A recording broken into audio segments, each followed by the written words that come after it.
Assalamualaikum warahmatullahi wabarakatuh. Baik, kita lanjutkan pertemuan kita untuk mata kuliah analisis dan perancangan perangkat lunak di pertemuan yang ke-9 ya. Baik, di minggu ini kita akan mempelajari mengenai state diagram ya. Jadi kalau teman-teman ingat kemarin kita terlebih dahulu di sini gitu ya. Ini menggambar use case diagram ya. Lalu kemudian kita menggambar activity ya di sini ya. Activity Lalu use case diagram ini akan turun menjadi suatu skenario gitu ya. Nah, itu ya. Kemudian di sini dari use case kita menggambar suatu kelas ya, kelas diagram. Nah, kemarin kita mempelajari mengenai sequence ya, sequence diagram. Nah, ini turun gitu ya. Kemudian ini sini. Nah, di mana posisi state? State itu akan digambar setelah kelas diagram ya, atau setelah objek diagram, atau diagram yang menggambarkan objek ya. Jadi state diagram ini kita akan menggambarkan suatu perubahan dari state objek menuju ke perubahan-perubahan yang lainnya gitu ya. Jadi kita tahu bahwa ada beberapa aplikasi yang state-nya banyak ya, misalnya aplikasi yang dibangun menggunakan Android. Ya, itu kan berbasiskan event gitu ya. Misalnya saat aplikasi dibuka gitu ya, itu event gitu ya. Kemudian ada ketika aplikasi ditutup, ya, ketika scroll ditarik ke atas dan seterusnya. Dan event ini juga kita bisa temukan di aplikasi yang berbasis Java gitu ya, di mana ketika kita akan menekan tombol gitu ya, kita akan mengisi form, ya, form ditutup dan lain sebagainya. Nah, jadi setiap objek dalam suatu sistem itu memiliki state, ya, memiliki suatu posisi ya, state itu status ya, posisi. Di mana state itu nanti akan bisa berubah tergantung dari event yang nanti akan dikenakan padanya, ya. Jadi langsung saja kita ke slide yang di bawah gitu ya. Nah, ini adalah definisi state ya. Ini mungkin saya hapus dulu.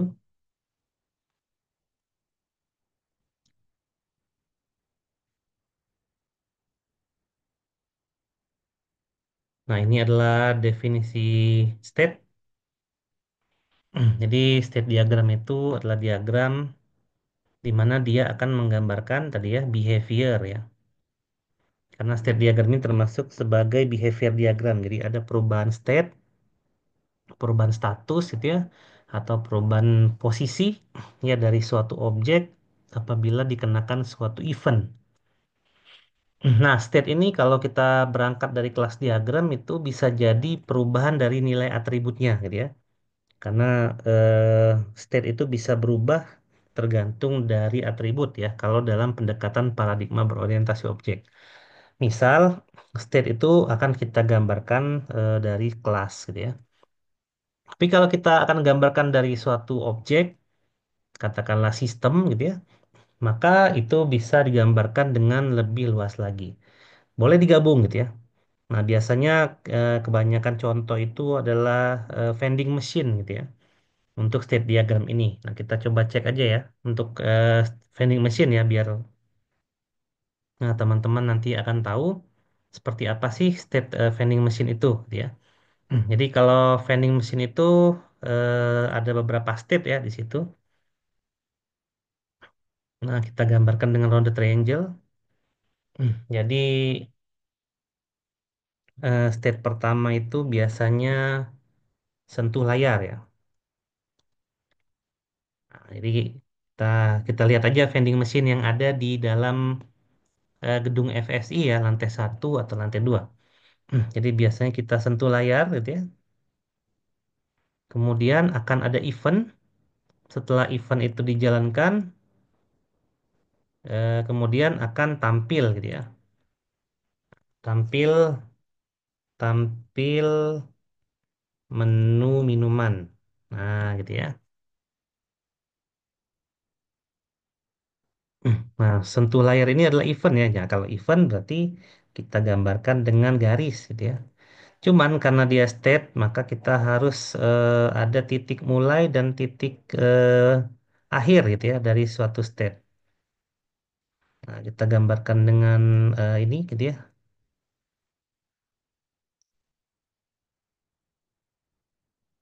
Kita lihat yang lebih proper ya. Nah, ini nih state. Ini awal dan akhir ya. Jadi sama seperti activity diagram ya. Ada awal dan ada akhir.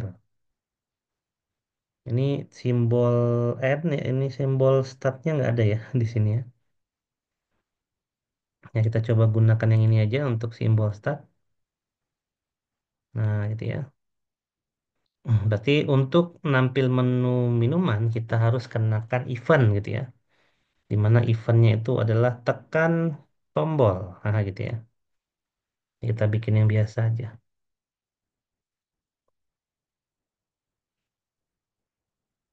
Nah, di sini kita namakan event tekan layar ya, sentuh layar. Sentuh layar. Nah, ini akan tampil menu minuman. Berarti event selanjutnya adalah pilih minuman ya. Setelah pilih minuman, statusnya adalah em, minuman masuk ke keranjang belanja gitu ya. Jadi ini stepnya minuman masuk ke keranjang belanja. Berarti step berikutnya adalah pilih ya, pilih minuman.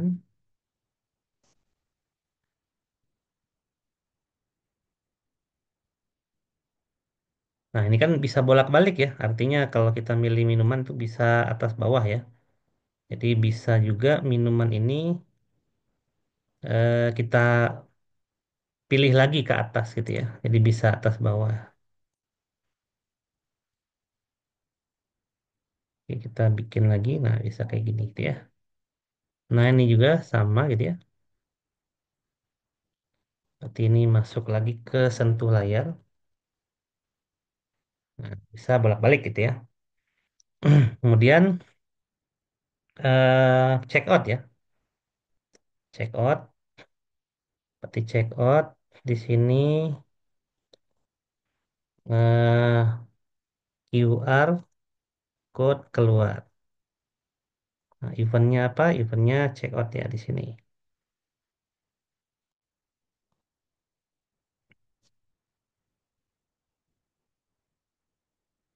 Setelah itu bayar ya. Bayar. Habis bayar minuman keluar. Lalu selesai gitu ya. Jadi ini eventnya adalah bayar. Nah, di sini ya. Bayar. Kemudian di sini state-nya minuman keluar. Nah, jadi state itu kondisi status gitu ya, state. Nah, kemudian selesai gitu ya. Nah, ini adalah bentuk state dari vending machine ya, vending machine yang ada di FSI. Nah, kurang lebih seperti ini ya state diagram. Kita lanjutkan lagi ke slide ya. Nah, jadi tadi ya perubahan state ya dari suatu kelas. Kalau kelas tadi ya. Nah, kalau misalnya bukan kelas yaitu objek, maka contohnya vending machine tadi. Kalau kelas itu bisa jadi ini ya contohnya. Nah, contohnya seperti ini ya. Ini kita bikin lagi, ini saya hapus dulu. Ya, kita edit aja ya. Nah, berarti di sini kalau kelas itu misalnya dari kelas mahasiswa. Kelas mahasiswa itu ada satu atribut atau properties yang dinamakan status mahasiswa gitu ya. Nah, status mahasiswa itu kan biasanya awalnya adalah aktif gitu ya. Nah, aktif. Kemudian dari aktif dia bisa berubah menjadi berapa status ya. Ini saya kosongin dulu eventnya. Nah, ini dikosongin dulu. Ini kita ubah aja ya, kita edit. Nah, dari aktif biasanya bisa berubah menjadi cuti. Nah, ini kalau state diagram dari kelas mahasiswa gitu ya. Dari cuti bisa aktif lagi? Bisa gitu ya. Tentu saja ya, nggak mungkin kan dari aktif nggak bisa cuti lagi. Nah, kemudian dari cuti, dari aktif bisa lulus gitu ya. Nah, di sini bisa lulus, lulus. Kira-kira dari lulus selesai ya. Nah, habis lulus selesai. Berarti dari aktif bisa jadi lulus. Dari cuti bisa lulus? Nggak bisa gitu ya. Atau dari aktif ini bisa drop out ya. Status mahasiswa itu bisa drop out di sini.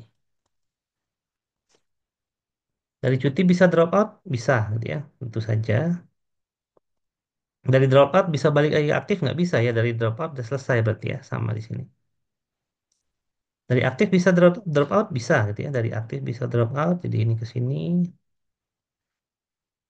Oke, dari drop out nggak bisa aktif, nggak bisa cuti gitu ya. Nah, ini adalah beberapa status ya, ilustrasi status atau state diagram yang bisa kita gambar untuk kelas mahasiswa ya, di mana perubahan status yang dimaksud itu bisa jadi adalah perubahan suatu atribut gitu ya, yang ada di dalam kelas mahasiswa tersebut.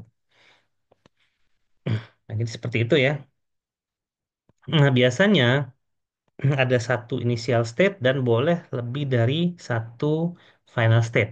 Jadi mulainya satu gitu ya, tapi finalnya bisa beda karena state itu tadi bisa jadi dia ada jalur yang berbeda ya, sehingga nanti masing-masing state itu akan selesai dalam kondisi yang berbeda-beda gitu ya. Jadi selesainya berbeda. Nah, ini how to draw jadi mirip-mirip kayak tadi gitu ya. Jadi simbol state itu sebenarnya kotak, ada rectangle di atasnya ya, di tengahnya itu ada yang namanya activity yang saya tulis tadi itu namanya activity ya, atau state-nya. Kemudian ada event-nya atau condition-nya itu digambarkan dengan arah panah ya. Atau dia akan berubah transisinya dari state satu menjadi state 3 ya, dari state satu menjadi state 2 dan seterusnya. Lalu ada initial state dan ada final state gitu ya. Dan biasanya kalau state diagram karena dia merujuk pada alur ya, itu ada panahnya gitu ya. Nah, state diagram ini panahnya satu aja gitu ya, nggak ada jenis asosiasi yang berbeda selain panah yang dimaksud. Nah, jadi ada state-nya tadi ya. Jadi state itu definisinya ada beberapa di sini. Jadi bisa juga bernilai abstrak. Tapi ingat kalau eh, prinsip desain ya, pertama kita bisa menggunakan logik dulu, ya kemudian dari sisi fisik ya.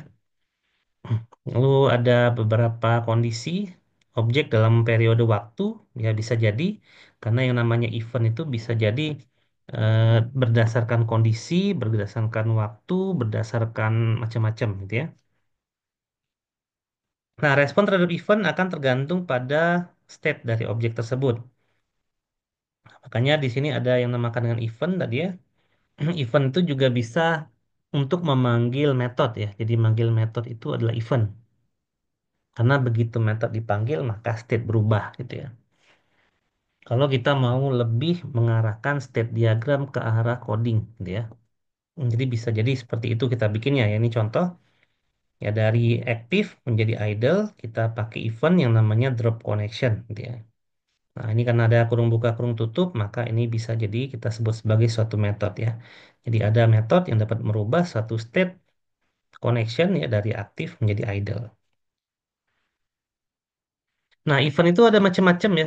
Ada yang internal atau eksternal.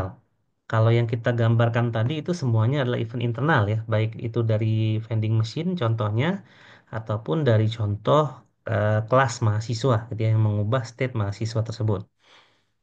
Nah, kalau internal memang pada suatu sistem aplikasinya ya.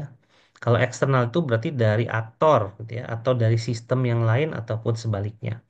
Jadi ada event yang dimulai oleh aktor gitu ya, atau oleh sistem yang lain, di mana itu akan mempengaruhi sistem yang lain gitu ya. Itu juga disebut sebagai event, tapi masuknya ke external event. Nah, di sini ada 4 jenis event yang kita bisa lakukan gitu ya. Ada sinyal, ada calls, pemanggilan, ada passing of time, jadi ada waktu gitu ya. Lalu ada change in state, ada change event. Nah, ini nanti akan ada state yang bisa berubah dari empat event ini. Nah, kalau sinyal itu biasa seperti tadi aja gitu ya. Yang contoh kasus mahasiswa, nah, itu kita bisa berikan sinyal, tapi biasanya kalau sinyal ini lebih mengarah ke aplikasi-aplikasi yang ada kaitannya dengan hardware ya biasanya. Memang state diagram itu kebanyakan untuk menggambarkan aplikasi yang berkaitan dengan hardware ya, tapi bisa juga digambarkan untuk aplikasi web dan aplikasi mobile. Nah, kalau sinyal itu misalnya seperti ini ya, ada send, nah itu ya, kirim, nah itu sinyal tuh. Ini ya. Nah, biasanya bisa dikirimkan secara asinkronus gitu ya, atau secara sinkronus. Itu juga bisa, dan dia akan ditangkap dari suatu objek ke objek yang lain. Jadi itu adalah sinyal. Memang kalau di aplikasi web dan mobile kita jarang menggunakan sinyal ya sebenarnya. Tapi kita lebih banyak menggunakan event yang lain ya, yaitu calls. Nah, calls ini memanggil operasi atau memanggil metode. Nah, kalau calls ini dia sinkronus ya. Dia tidak asinkronis tapi dia sinkronus. Jadi ini event misalnya start autopilot dalam kurung normal. Itu berarti ada parameter normal untuk metode start autopilot, di mana event ini akan mengubah status dari manual menjadi otomatis ya. Jadi bisa menambahkan parameter di sini atau tanpa parameter itu juga nggak masalah. Jadi call event itu dia memanggil metode ya, seperti yang dicontohkan pada gambar yang tadi ya, pada gambar yang ini gitu ya. Ini adalah call event gitu ya. Kemudian ada time and change event. Nah, kalau time event itu misalnya kayak gini gitu ya. Nah, ketika jam 11.49 PM melakukan self test ya dari kondisi idle. Nah, jadi kalau misalnya change event tuh biasanya when, ketika, nah itu ya lakukan, ketika, garis miring lakukan, jadi ada ketika dan lakukan. Nah, untuk lakukan ini bebas saja ya, mau manggil call event atau sinyal juga nggak masalah gitu ya. Nah, tapi kalau time event tuh biasanya setelah 2 detik ya, atau after 2 milisecond dan seterusnya, lakukan apa? Di sini drop connection, saat dia mengubah aktif menjadi idle gitu ya. Jadi event itu selalu ada di panah gitu ya. Dan yang bulat ini ya, yang gambar bulat ini, bukan bulat ini apa? Kotak rectangle yang rounded ya ini, itu menggambarkan suatu state.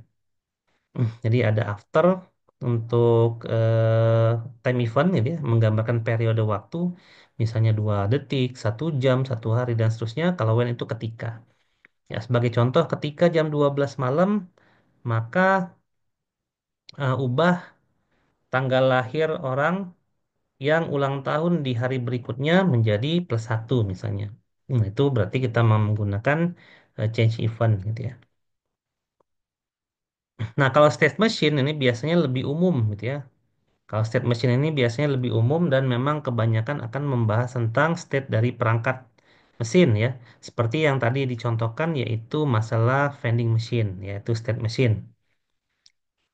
Simbolnya sama aja gitu ya, tapi dia akan lebih berlaku ke mesin gitu ya, ke objek yang lebih luas. Jadi ada inisial, ya, ada final biasa gitu ya.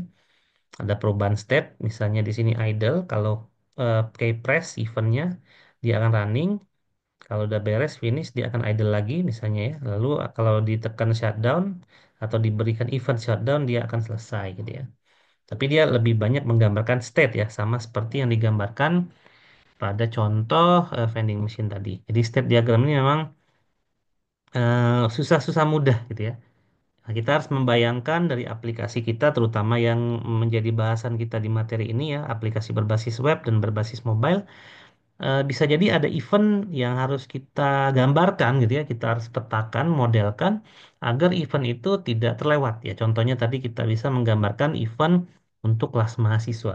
Jadi jangan sampai nanti kita bikin aplikasi dia DO tapi bisa lulus gitu ya. Nah, itu kan nggak mungkin. Atau dia DO ternyata bisa balik lagi ke aktif, dan itu nggak mungkin gitu ya. Nah, jadi ada perubahan-perubahan event itu yang bisa kita antisipasi. Ya, bagaimana cara mengantisipasinya? Yaitu kita membangun atau membuat yang namanya state diagram. Nah, ini state yang lebih kompleks ya. Kita sebut sebagai state transition. Jadi ada aksi, ya ada reaksi biasa sih. Tapi kurang lebih sama aja gitu ya. Ya, terus ada beberapa notasi lagi yaitu advanced state. Jadi ya, dalam satu state ini ya ini state namanya tracking.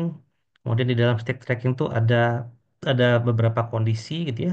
Misalnya entry, jalankan set mode, exit, jalankan set mode of track, new target. Ya ini jadi ada dalam satu tracking event ini di dalamnya ada event-event yang kecil ya. Ini sub event semuanya. Kemudian ada substate. Jadi dalam state itu ada step nih ya di sini ya. Misalnya ini ATM ya. Ini state machine ya. Jadi biasanya kalau substate, advanced state ini kebanyakan dipakai di di apa di state machine ya. Misalnya idle ya, car inserted ya. Jadi masukin kartu jadi aktif. Nah, nanti aktif ini ada proses lagi di dalamnya dia ngecek status lagi gitu ya. Mulai dari validating dulu, selecting ya, processing, continue, printing, lalu balik lagi ke idle gitu ya. Nah, begitu di sini aktif dia ada metode ada apa substate di sini ya. Bukan substate ada apa advanced state yaitu entry yaitu read card. Jadi kalau kartunya sudah dimasukkan, sudah masuk kartunya baca kartu gitu ya. Nah, kemudian kalau sudah ya exit eject card. Jadi kalau ada event exit maka eh, lakukan eject card balik lagi ke idle. Lalu di sini ada maintain ya dan seterusnya. Nah, lalu ada juga kan current substate. Ini biasanya state yang berjalan secara bersamaan atau paralel ya. Jadi setelah idle ada maintain. Nah, maintain itu ada testing dan commanding. Ini berdua state ini aktif secara bersamaan. Jadi memang dalam satu apa state machine ya ini lebih banyak ke state machine ya yang digunakan. Kalau state diagram yang biasa ini biasanya nggak ada gitu ya. State machine itu seperti yang saya jelaskan tadi adalah state yang biasanya kita akan lakukan dalam suatu mesin. Artinya ada komponen hardware-nya. Gitu ya. Nah, kapan kita menggunakan state diagram? Jadi state diagram itu menggambarkan behavior ya antar use case sebenarnya. Jadi setiap use case itu memiliki behavior. Nah, untuk menggabungkan beberapa behavior setiap use case itu kalau ada ya itu kita bisa gambarkan dengan state diagram. Nah, state diagram biasanya digambarkan untuk kelas ya. Ya di mana kelas yang tidak terlalu dipahami atau yang membutuhkan deskripsi detail. Tadi kita udah contohkan untuk kelas mahasiswa. Nah, apakah setiap kelas harus digambarkan state? Tidak usah gitu ya. Karena yang digambarkan state diagram itu hanyalah kelas yang tidak terlalu dipahami dan memiliki detail description yang lebih lanjut lagi. Nah, jika ingin mendeskripsikan beberapa objek, maka kita bisa gunakan interaction diagram ya dalam suatu use case ya atau sequence ini juga bisa ya karena sequence dan interaction itu pada sejatinya dia dapat digunakan saling substitusi ya saling bergantian jadi bisa kalau kita sudah menggambarkan sequence kita tidak perlu lagi menggambarkan interaction ya kalau kita menggambarkan interaction kita tidak perlu lagi menggambarkan sequence karena fungsinya sama aja tapi notasinya berbeda. Nah, karena di mata kuliah ini kita menggunakan sequence, maka kita fokus aja di sequence diagram. Nah, tapi kalau untuk menggambarkan beberapa sequence untuk beberapa use case ya dan multiple object, nah ini gunakan activity karena lebih menggambarkan ke behavior aktivitasnya ya. Jadi dia tidak berfokus pada komponen-komponen yang ada di dalamnya. Oke, nah di sini sebenarnya ada beberapa bacaan yang bagus ya dari yang kita gunakan ya. Di sini ada visual paradigma. Jadi di sini ada beberapa pengertian apa itu state diagram gitu ya. Jadi merepresentasikan beberapa state ya. Nah, di sini mengapa menggunakan state diagram ya seperti biasa. Jadi dalam suatu state atau sistem itu ada dinamika gitu ya. Behaviornya itu bisa berubah dan perubahannya itu kalau bisa kita dapat gambarkan gitu ya agar kita dapat mengetahui perubahan-perubahan yang terjadi dan kita dapat mendevelop perubahan-perubahan itu ya. Jangan sampai perubahan itu bisa terlewat. Nah, mengapa menggunakan state diagram ya intinya ingin menggambarkan behavior yang dinamik itu gitu ya. Secara visual, menggambarkan secara langsung ya dapat dilihat oleh mata, lalu clarity dapat mengclearkan gitu ya, mengclearkan tuh memperjelas gitu ya dari problem-problem yang ada berkaitan dengan state ya dan seterusnya gitu ya. Di sini ada kalau teman-teman lihat di sini ya itu semua adalah tujuan mengapa menggambarkan state diagram. Nah, basic komponennya sama ya. Ada state ya, concurrent state, composite state, tadi ya ada initial, final, ya biasanya transition, transition itu eventnya gitu ya, dan seterusnya. Ini contohnya gitu ya. Nah, state diagram juga bisa digambarkan dengan rounded ini ya. Tadi rounded triangle, triangle lagi rounded apa persegi panjang tapi apa rounded ya di sininya. Oke, nah ini contoh kalau misalnya kayak traffic light system gitu ya. Ini untuk state machine tapi ya. Misalnya state-nya itu ada lampu kuning, lampu hijau, lampu merah gitu ya. Transisinya dari merah ke hijau gitu ya. Eventnya green light berarti. Hijau ke kuning, kuning ke merah gitu ya. Merah ke kuning nggak pernah, ya nggak pernah ada gitu ya. Nah ini ada beberapa yang advanced state diagram konsep tadi ya. Ini bisa teman-teman lihat di sini ada tambahan ya, ada history. Jadi history ini akan melihat dari substate atau state diagram sebelumnya gitu ya. Nanti ini akan digambarkan di tempat yang terpisah. Nah, best practice yang disarankan saat menggambar state diagram adalah pertama, keep it simple and focus. Jadi bikin state sesimpel mungkin tapi fokus gitu ya. Nah, itu ini tadi yang kita mention bahwa tidak setiap kelas itu harus ada state ya. Tapi kita bikin simple aja dan memang fokus yang memang diperlukan digambarkan state. Artinya ada kelas atau objek-objek state yang tidak clear ya. Kemudian setiap menggambarkan state gunakan meaningful state names. Jadi gunakan nama state yang berguna gitu ya. Meaningful itu berguna ya. Bukan berguna dari sisi arti ya, tapi meaningful itu bermakna ya, lebih berguna, bermakna. Kemudian maintain konsistensi notation. Jadi notasi jangan lupa harus konsisten. Kita gunakan standar dari UML yang ada dan kembalikan lagi ke stakeholder. Ini jangan lupa ya, karena ini untuk memvalidasi dari desain yang kita gambarkan ya. Ini sebenarnya secara umum ya, best practice itu seperti ini dia. Nah, ini tools untuk membuatnya. Tadi ada visual paradigma ini yang kita gunakan di praktikum. Lalu ada beberapa online, ini adalah draw.io yang biasa juga saya gunakan nanti ya. Oke, ini adalah progress to bus. Ini silakan gitu ya. Nanti aja kita bahas ya, langsung aja nanti ke tugas besar. Oke, jadi seperti itu ya state diagram. Jadi masih lumayan mudah ya state diagram. Itu saja dari saya. Terima kasih telah menyaksikan materi kali ini. Wassalamualaikum warahmatullahi wabarakatuh.